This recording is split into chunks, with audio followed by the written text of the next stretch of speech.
오늘은 다음 세대에 물려줄 영적 유산에서 예배의 삶 가운데 특별히 우리가 오늘 말씀을 통해서 예배가 무너지지 않는 사람이란 제목으로 말씀 나누도록 하겠습니다.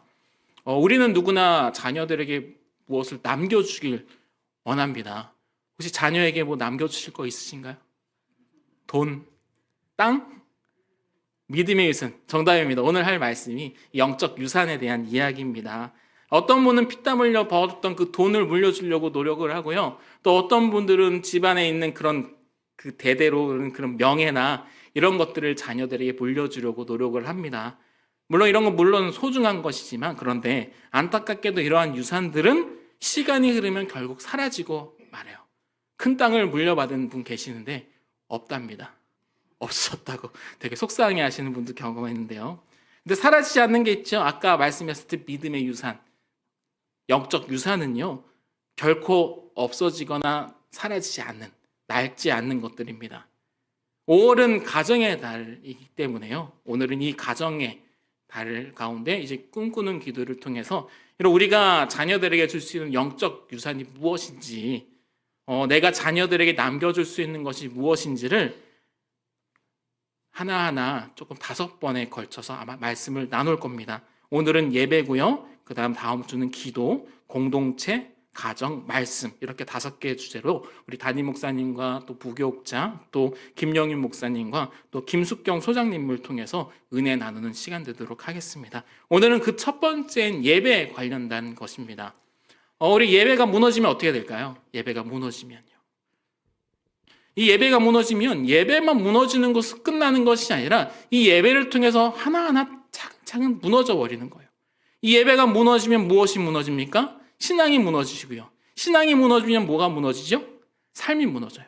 삶이 무너지면 내 가정에 혹은 내가 하나님을 잃어버리게 되는 그런 일들이 있답니다. 또 예배가 무너지면요. 하나님과 멀리 또 죄와는 가까이, 다시 말하면 나와 하나님 사이의 그 관계, 거리, 그리고 나와 죄와의 그 거리, 그러니까 거리 유지가 거리 조절에 실패해버리는 그런 일이 경험되게 됩니다. 반대로 우리가 예배가 살아있다면 어떻게 되겠습니까? 우리의 삶이 인생이 아무리 어렵고 힘든 가운데 있다 할지라도 결코 무너지지 않는 것, 바로 예배가 살아있는 사람이 그러한 사람입니다. 또 하나님과 나 사이, 또 하나 죄와 나 사이의 그 거리를 조절하는 것에 있어서 이 예배가 무너지지 않은 사람은요, 이것을 성공할 수가 있는 것입니다. 그런데 이 예배를 지켜내는 거 쉽지 않죠. 세상은 끊임없이, 마귀는 끊임없이 우리의 예배를 무너뜨리려 공격을 한다라는 겁니다. 오늘은 이 예배를 가지고 우리가 기억해야 할 3가지를 말씀 나누도록 하겠습니다. 첫 번째로요, 예배는 영적 전쟁 속에서 지켜지는 것입니다.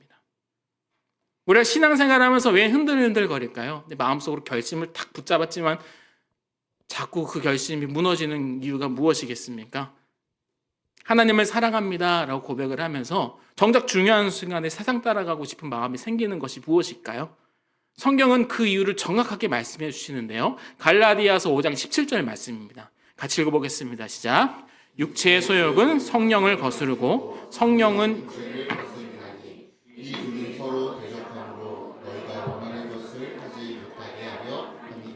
너희가 원하는 것을 하지 못하게 하려 함이니라 라고 말씀하세요. 그러니까 성도의 삶은 평안한 삶이 아니라 성도의 삶은 지금 전쟁 상태에 있는 거예요. 그런데 이 전쟁은 내가 단순히 세상 살아가는 가운데 착한 사람으로 살아가기 위한 것이 아니고 이 전쟁의 본질은 무엇입니까? 예배를 지키느냐 예배가 무너지느냐에서 전쟁이라는 겁니다. 왜냐하면 육체의 법칙은요, 끊임없이 하나님을 떠나게 만들고 예배를 끊어지게 만드는 겁니다. 찬송가 360장 아십니까? 행군 나팔 소리에 주의 호령 났으니, 너무 높게 잡았습니다. 죄송합니다. 다 부르려 했는데, 선한 싸움 다 싸우고 뭘요? 주의 면류관 받았으리라. 선한 싸움 다 싸우고 의의 면류관 예루살렘 성에서. 이 싸움 매번 이기고 계신가요? 승리하시나요? 난 당당하게 승리합니다 라고 하면 아멘 크게 한번 해주시기 바랍니다. 크게요. 시작. 네, 감사합니다. 한번 잘 생각해 보세요. 신앙이 무너지는 것은 매번 항상 같아요. 우리가 싸워야 할 적 원수는 무엇입니까? 세 가지예요. 사단 마귀, 두 번째는 이 세상, 세 번째는 나, 악한 나, 죄악된 본성. 이 세 가지입니다. 맞는 것 같죠? 그렇죠?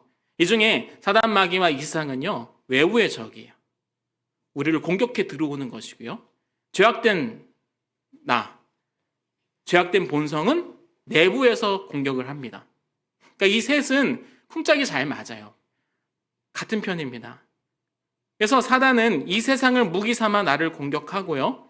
이 세상은 나의 죄악된 본성이 두려워하거나 원하는 것을 미끼로 던지고요.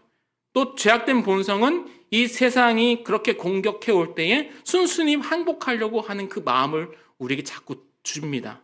그러니까 우리가 영적 전쟁이 치열한 이유가 바로 이것입니다. 안과 밖에서 지금 나를 공격해 오고 있는 것이에요. 근데 이 자리, 우리 성도님들은, 금요기도에 오신 성도님들은 이겨낼 힘이 있습니다. 그런데 우리 자녀들은 어떻습니까? 우리 자녀들이요. 이겨낼 것 같나요? 아닌 것 같습니까? 공부, 부모님, 친구들 여러 가지 상황 가운데에 예수 믿지 못하도록, 예비하지 못하도록 하는 일들이 너무너무 많이 있다라는 겁니다. 귀에 들려지는 수많은 것들과 내가 눈에 보여지는 수많은 것들을 통해서 우리 믿은 것 대적하는 것들이 너무 많이 있어요. 그러니까 신앙생활 하는 것이 쉽지 않은 것이죠. 우리가 신앙생활 하면서 갈등과 혼란을 겪게 되는 이유가 바로 여기 있는 것 아니겠습니까? 내가 신앙생활 잘 하고 싶은데, 그런데 하나님 뜻대로 살고 싶은데, 근데 세상이 자꾸 나를 유혹한다라는 겁니다. 골치 아픈 게 무엇이냐면요, 내 마음에 뭐가 있다 그랬어요? 죄악된 본성이 있다 그랬습니다. 이것이 세상의 유혹에 내가 몸을 맡기고 그것에 그냥 따라가고 싶은 마음이 너무너무 많이 샘솟는다라는 겁니다. 그럴 때마다 안 된다라고 다짐하면서 마음을 다잡지만, 근데 죄악된 본성은 호락호락하게 넘어가지 않습니다.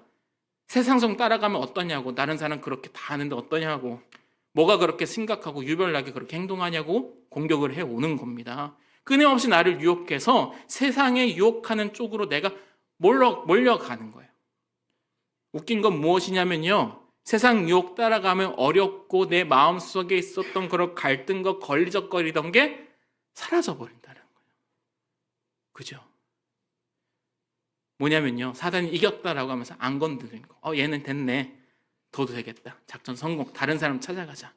그 다음부터는 이제 한 번, 두 번 빠지고 예배를 놓치고 삶이 무너지다 보면, 신앙이 무너지다 보면요, 걸적거리지가 않습니다. 아마 신앙생활 제대로 하려고 노력했던 분들은 잘 아실 겁니다. 이런 영적 전쟁이 쉽지 않은 이유는요, 이렇게 마음속에 두 가지 법칙이 있어요. 첫 번째는 육적인 법칙과 영적인 법칙이 내 마음속에 항상 싸움이 있다는 겁니다. 여기서부터 싸움이 시작되는 것이에요.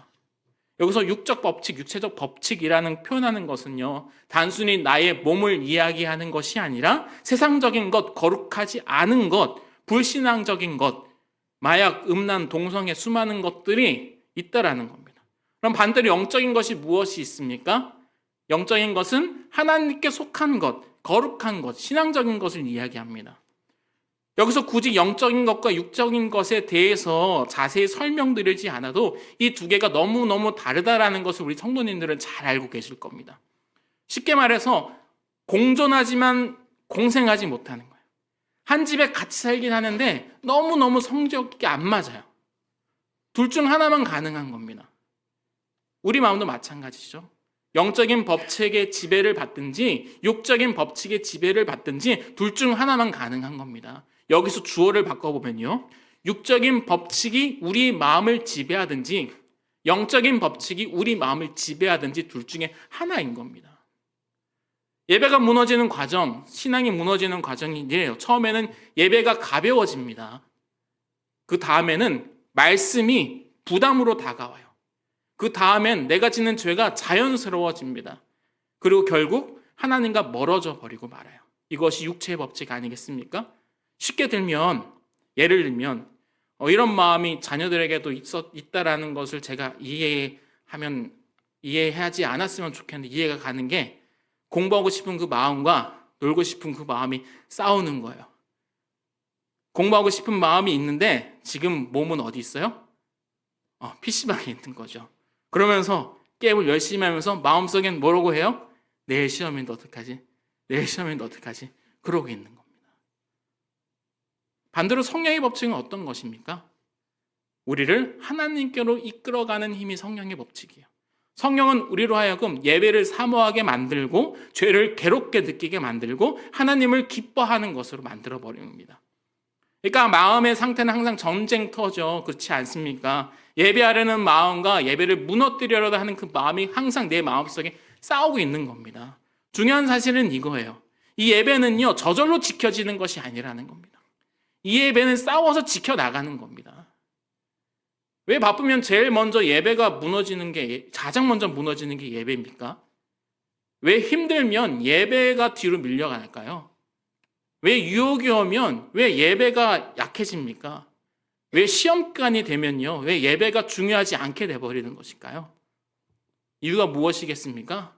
아까 세 가지 적 중에 첫 번째, 사단 마귀는요, 예배가 목표이기 때문에 그렇습니다. 사단은 직장을 빼앗는 것보다 예배를 빼앗는 것을 더 좋아해요. 그렇게 내가 돈을 빼앗기는 것보다 예배를 잃는 것이 더 위험한 겁니다. 바울은 갈라디아서 5장 25절 말씀 보면요, 만일 우리가 성령으로 살면 또한 성령으로 행할지니라고 말씀을 하세요. 그러니까 성령으로 행할지니라가 무슨 말씀입니까? 싸움을 포기하지 말라는 겁니다. 예배가 무너지지 않는 사람은요, 특별한 사람이 아니에요. 예배가 무너지지 않는 사람은요, 포기하지 않는 거예요. 뭘요? 싸움을요. 내 안엔 영적 싸움을 포기하지 않고 끝까지 신앙, 믿음을 지키며 살아가겠다고 숨없이 노력하고 나아가는 겁니다. 이것이 바로 예배자의 삶입니다. 두 번째로 예배는요, 삶 전체를 드리는 산제사예요. 삶 전체를 드리는 산제사. 오늘 본문 말씀입니다. 바울은 예배를 이렇게 정의했어요. 한번 같이 읽어볼게요. 12장 1절 말씀 시작. 그러므로 형제들아,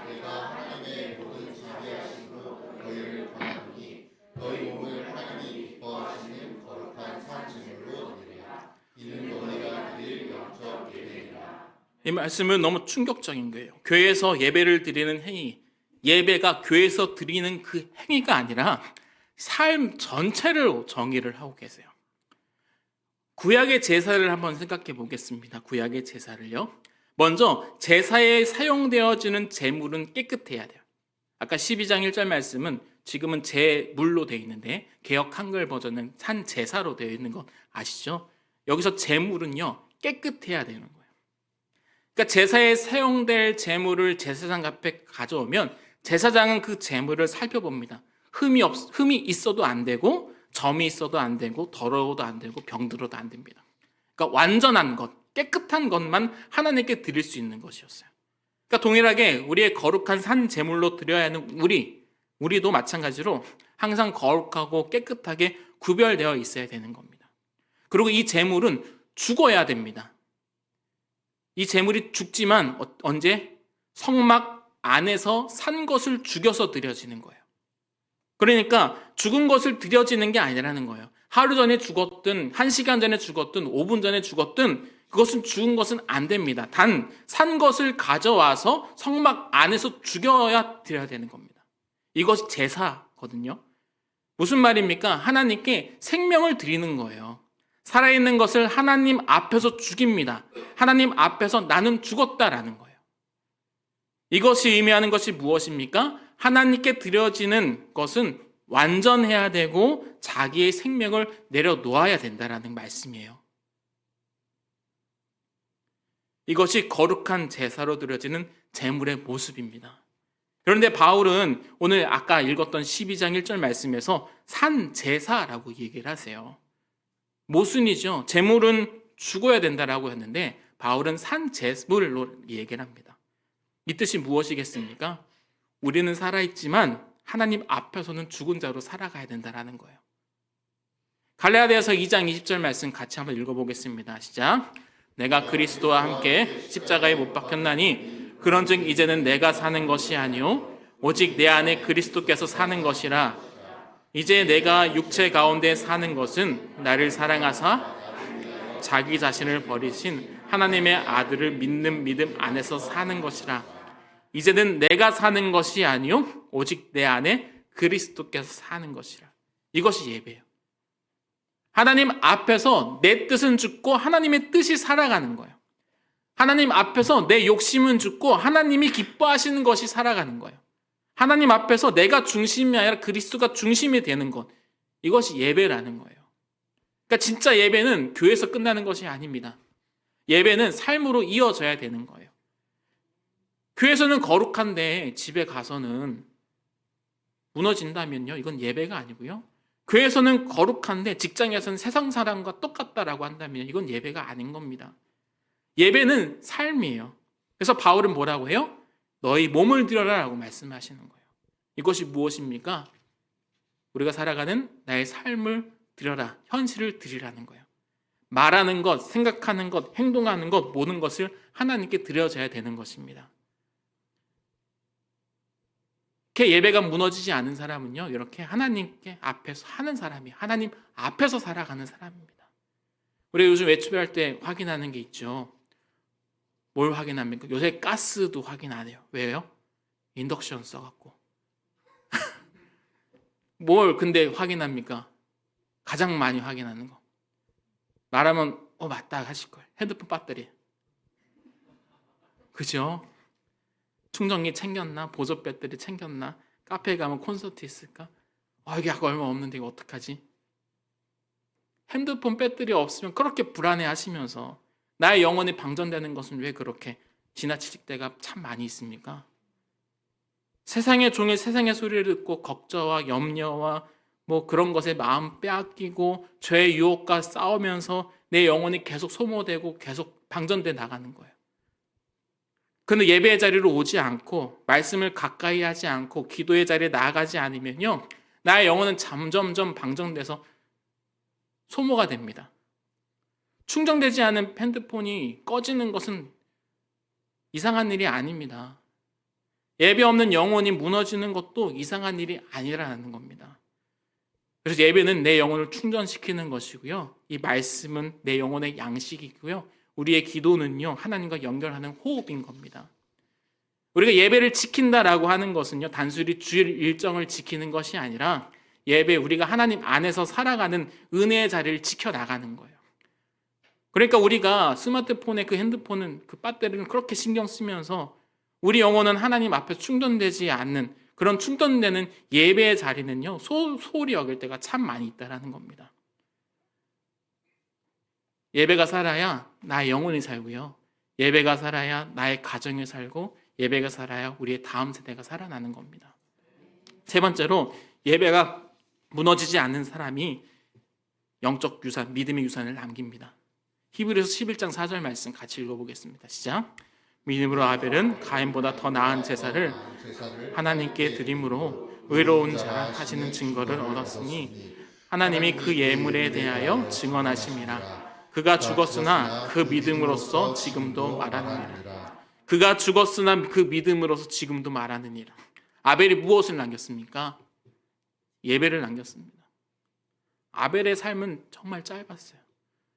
형에게 죽임을 당했잖아요. 근데 그의 예배가 지금도 살아있다라는 겁니다. 부모님은 우리는요, 자녀들에게 참 많은 말을 합니다. 어떤 말을 제일 많이 합니까? 공부해라, 핸드폰 그만 봐라, 일찍 자라, 예배 잘 드려라, 수많은 얘기를 우리들에게 합니다. 근데 자녀들은 우리의 말을 다 기억할까요? 솔직히 잘 기억 못합니다. 근데 이상하게 기억하는 거 있어요. TV 리모컨 어디 뒀는지, 엄마 아빠 핸드폰 어디 뒀는지, 아빠 퇴근하고 집에 와서 뭘 가장 먼저 하는지, 엄마가 화나면 어떻게 표정이 변하는지, 또 엄마가 기분 좀 어떤 행동을 하는지, 자녀들은 말은 잘 기억하지 못해도 삶의 모습은 기억을 합니다. 우리 세대는요, 우리 다음 세대는 우리가 무엇을 말했는지 기억을 못해요. 아니, 부모가 어떤 말을 했는지로 기억나지 않습니다. 아무리 말로 떠올려 볼래 해도 기억나지 않아요. 어떻게 합니까?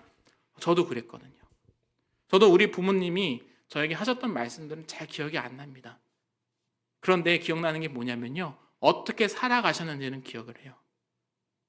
우리 자녀는 우리가 어떻게 살았는지를 기억합니다. 우리가 어떻게 예배했는지를 기억을 해요. 우리가 예배를 얼마나 소중하게 여기고 지켰는지, 우리가 하나님을 얼마나 경외했는지, 우리의 삶으로 예배했는지, 이것이 그대로 우리 자녀에게 전달되어진다라는 겁니다. 그래서 영적 유산은요, 예배 유산인 겁니다. 자녀는 부모의 말을 따라가지 않고요, 부모의 삶을 따라가는 거예요. 한번 질문해 보시겠어요? 그럼 나의 자녀는 나를 통해 무엇을 배우고 살아가는가? 우리 자녀들에게 똑같다 그러잖아요. 어떤 걸 똑같이 하길 원하십니까? 예배가 무너지지 않은 사람은요, 상황이 흔들려도 무너지지 않고요, 유혹이 와도 넘어지지 않고요, 세상이 변해도 하나님 붙드는 사람이 예배가 무너지지 않은 사람입니다. 그 믿음은요, 다음 세대를 살리는 믿음입니다. 정리하겠습니다. 오늘 반드시 생각했으면 좋겠는 게 뭐냐면요, 내가 육체의 법을 따를 것인가, 성령의 법을 따를 것인가, 내가 형식적인 예배로 살아갈 것인가, 아니면 삶으로 드리는 예배로 살아갈 것인가 한번 생각해 보시고요, 꼭 기억했으면 좋겠어요. 우리의 삶은 자녀의 신앙이 된다는 거예요. 그래서 오늘 이렇게 결단했으면 좋겠습니다. 3가지입니다. 나는 예배가 무너지지 않는 사람이 되겠다. 2번째, 나의 삶 전체가 하나님께 드려지는 예배자가 되겠다. 마지막으로 이 믿음을 자녀에게 반드시 물려주겠다. 라는 결단을 가지고 나아가는 우리 삶이 되시길 소망합니다.